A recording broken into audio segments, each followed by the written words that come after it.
tonight on the South Today.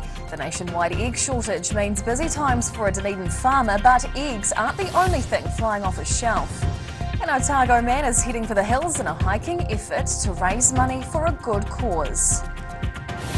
And a large crowd turns out for the Lawrence Gymkhana Club Day, allowing young riders to show off their skills.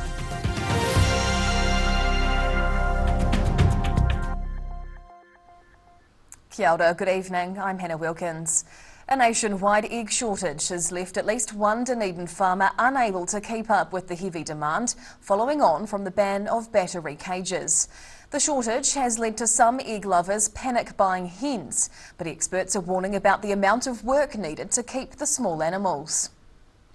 Tending to his chickens and trying to keep up with the high demand for eggs. Battery cages for layer hens were made illegal this month as part of a 10-year plan which has contributed to a nationwide egg shortage. The most popular alternative for large suppliers is colony cages, which are still legal. However, the major supermarket chains have complicated the situation. Foodstuffs, which operates New World and Pack and Save, has pulled colony eggs from its shelves, while Countdown is planning to phase them out by 2025. Dunedin free-range egg farmer Josh Adam has been under the pump trying to fill in orders, but says there is only so much he can do with his 2,500 chickens. I think it will come right eventually. It's just at the minute we've got rid of the battery hens and there's just a big hole in the market that we're trying to, so all the farmers are trying to grow as quick as we can, but there's only so fast you can grow. There's also a shortage of chicken feed. The sudden egg shortage has seen many people panic buying hens. Adam himself sold hundreds on social media in just 2 hours, but he's worried they won't be able to tend to the hens properly, with a number of people unaware of the work and cost that goes into their care. They are a thing that you've got to look after 7 days a week, and they don't just eat scraps. You've got to feed them their grain and their mash that's got all the minerals and stuff that's in it, and that's getting fairly expensive now with the grain prices and all that, so they are quite a costly thing to keep. The rules for keeping chickens vary between districts across the southern region, but with the exception of Dunedin, there's a limit on the number of hens that can be kept in urban areas. In Dunedin, the South Today. Southland's popular zero fees study could be under threat, according to Nationals Invercargill MP Penny Simmons. Penny Simmons was previously Chief Executive at the Southern Institute of Technology. She's warning if the Polytech's free study scheme is forced to be axed, it would mean a huge economic hit for the Southland region. Simmons believes the long-running policy is under threat following the government's decision to merge all the country's polytechnics into Te Pukenga. SIT's zero fees scheme will continue this year, but its long-term future is uncertain, with Te Pukenga operating under one uniform fee structure. Labour's Education Minister Chris Hipkins is yet to respond to the situation. A man has been arrested and charged with theft after a brazen chili bin heist was caught on camera over the weekend in Ranfurly. Security camera footage from the Balmoral Dairy in Ranfurly shows a man casually slipping out the door with a stolen chili bin, while another man pretends to browse the shop. The dairy's owner uploaded the video to Facebook, which led to the pair being quickly identified and trespassed from the store. A 30-year-old male has since been arrested and charged with theft. He's due to appear in court in mid-February. A Dunedin man is heading for the Maniototo hills to embark on a trek raising money for a good cause. Blair Jones is armed with walking poles, a rucksack and knowledge of this familiar terrain as he begins his goal of hiking the full length of the Hawkden Range. Jones's expedition will see him spend 4 nights on the range, beginning his journey from Mount Ida to Amarama on Monday. His ultimate goal is to raise at least $1,000 for the Life Matters Suicide Prevention Trust. I come out and do a hike every year, and I thought this is a good chance to raise some money for that trust. Donations can be made via his Give a Little page, with all money raised going towards the trust. In the Maniototo, the South Today. A trio of one family's prized possessions will be on display this week at the Dunedin to Brighton Vintage Car Rally. Colin Pearce has collected and upgraded 3 vintage Sunbeam cars and is looking forward to showcasing his efforts over the 2-day event. polishing the century-old motor car until it shines. It's taken Colin Pearce around 50 years to collect, store and repair 3 vintage Sunbeam 1216s from the 1910s. Now he's getting his cars ready to join this week's parade in the Brighton Vintage Car Rally. Finding and maintaining the vintage cars has been a family affair, with his children, wife and siblings helping to steer him in the right direction.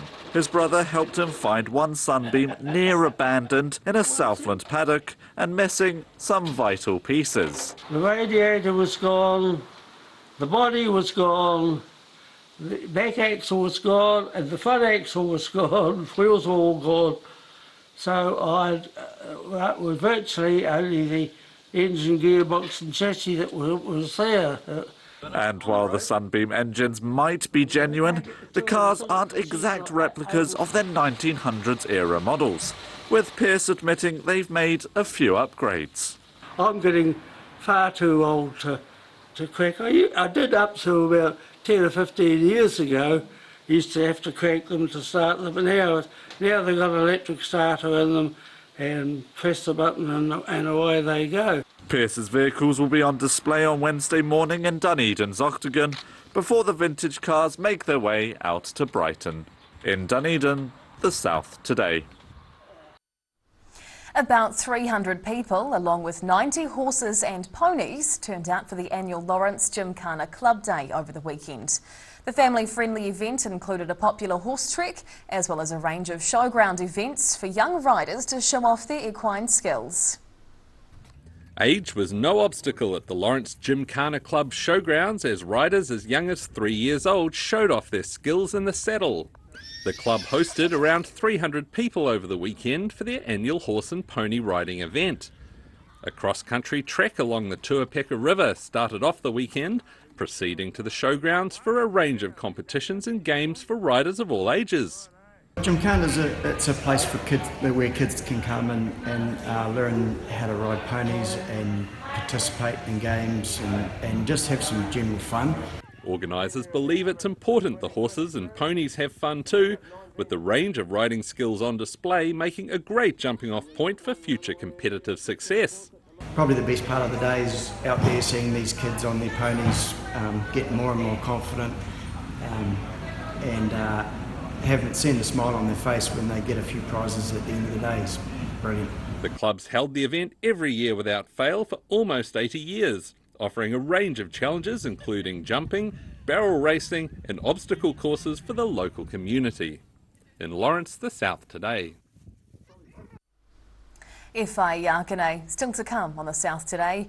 A Kiwi swimmer makes waves overseas in a race that's not for the faint-hearted, and young Australasian cricketers make their way to Queenstown for a huge competition.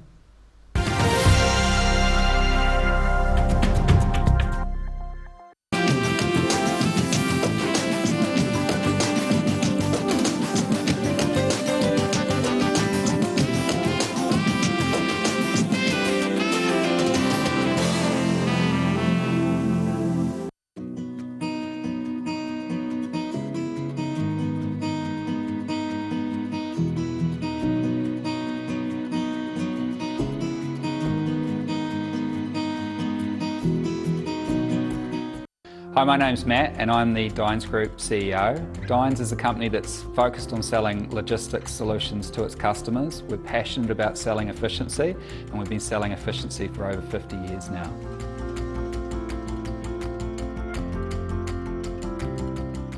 A poorly maintained heat pump can lose up to 35% of its output. The Mr. Heat Pump Cleaner team are experts. Their specially developed chemical wash is totally biodegradable. Call Mr. Heat Pump Cleaner and get the job done by the professionals.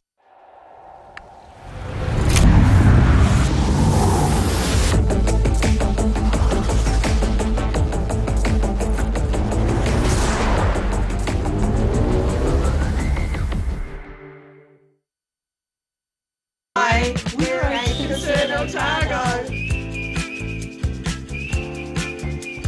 Age Concern Otago hosts a multitude of social activities, Including little walks. just when you thought it was safe to get back on the sofa. My mate John's having a price frenzy! He's taken 19% off sectional lounge, 31% off coffee tables and buffets, 42% off selected clearance items and much, much more! Plus pay it off over 24 months interest free! My mate John's price frenzy! Where did you get that furniture from? Stafford Street and my mate John. Passion, drama, competition, rivalry, marketing, numbers, atmosphere, power, fight, attack, intuition, love, hate, money, cash, millionaires, fans, and fans. Oh boy.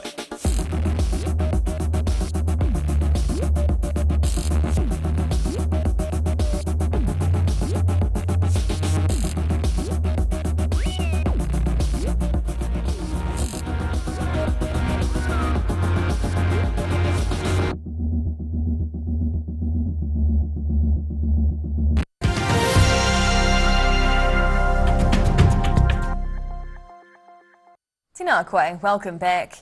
A Kiwi competitive swimmer has made a big splash at an unusual international sports event in France.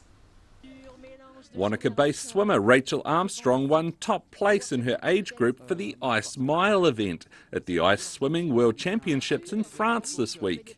Armstrong made the 1,000-metre women's final with 9 of the world's top ice swimmers taking the plunge for a gruelling race in wintry -5-degree conditions. Armstrong prepared for the World Champs by regularly training on Lake Wanaka, as well as soaking in a chest freezer filled with icy water to simulate race conditions. You always think that you're a little bit crazy for swimming in such cold water, but when you find a large group and community of people that do the same thing for the same reasons and get the same level of enjoyment, it's pretty special. Armstrong was one of 7 Kiwi competitors at the World Championship in Samoa and the only athlete from the South Island. In Wanaka, the South Today.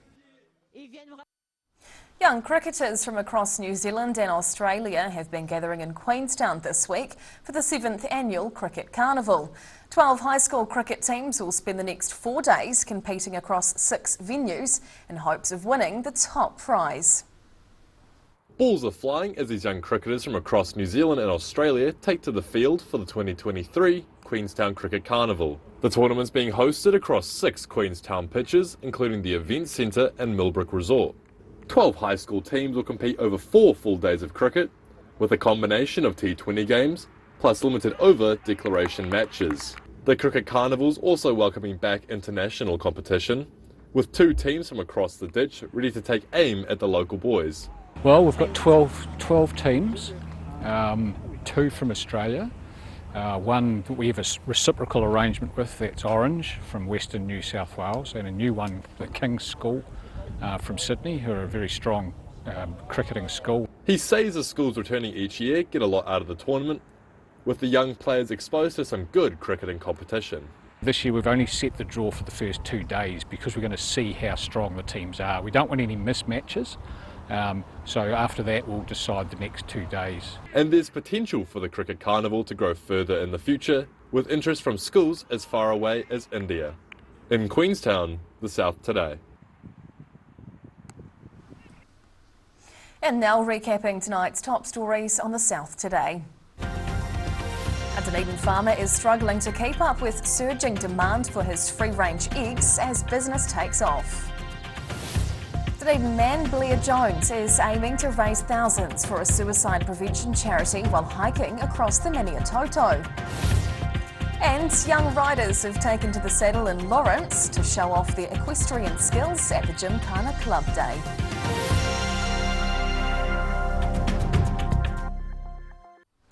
And now a look at what's happening in tomorrow's ODT, and we welcome the Associate Editor Joe Simpson. Hello Joe, what can we expect in tomorrow's paper? More changes made to the new Dunedin Hospital will mean a step back in conditions for staff, we're warned. Oh wow. Sam and Evan have been sailing around the world in a yacht called the Fat Susan since 2017, but have decided to settle in Dunedin to attend a University of Otago hands-on course. Oh, good on them. Yep. And Invercargill's Queen's Park is hosting the National Disc Golf Championships. Oh, fantastic. Oh, we look forward to reading your paper tomorrow. Thanks for sharing this evening. Thanks. And time now for a look at tomorrow's weather. The South Today weather, proudly brought to you by MoleMap, the skin cancer detection specialists. Looking at the situation, well, despite dry grounds needing water, there isn't much rain expected in the next 10 days. Instead, plenty of sunshine and mild temperatures. Heading to the top of the South Island, light winds and cloudy with 24 in Nelson tomorrow. Chance of showers, otherwise breezy in Greymouth with 23, while Christchurch can expect a cooler 19-degree day with northeasterlies and some cloud. Travelling to South Canterbury and North Otago, moderate northeasterlies and some cloud through here tomorrow, 20-degree highs for both Ashburton and Timaru, while Oamaru can expect 18 degrees. Heading westwards to the Central Lakes, another summery day with light winds here tomorrow. Wanaka and Alex head for 25, while Queenstown gets a sunny 24 degrees. Heading further south, warm through here again tomorrow with light winds. Balclutha and Gore head for 22 degrees, while over on the coast, the Catlins can expect cloudy northeasterlies and a high of 18 degrees. And down to the deep south, cloudy tonight in Invercargill, dropping to 9. It's looking fine and sunny tomorrow, up to 19 degrees with light winds. And Thursday, warmer again with a high of 23 degrees and northwesterlies slowly freshening throughout the day. And finally, heading to Dunedin. Brief showers still to come tonight with southwesterlies and down to 14. Tomorrow, we expect a mostly cloudy and cool day with a southwest to northeast wind change and sunny afternoon, the high 18 degrees. Thursday, a fine and sunny day with the mercury rising again, this time up to 24 degrees as the high. And that's the news this Tuesday. For the latest news and videos from the Southern region, head online to odt.co.nz. And you can follow Channel 39 on YouTube to catch our news bulletins on demand. We'll see you again tomorrow. Ka kite ya pōpō.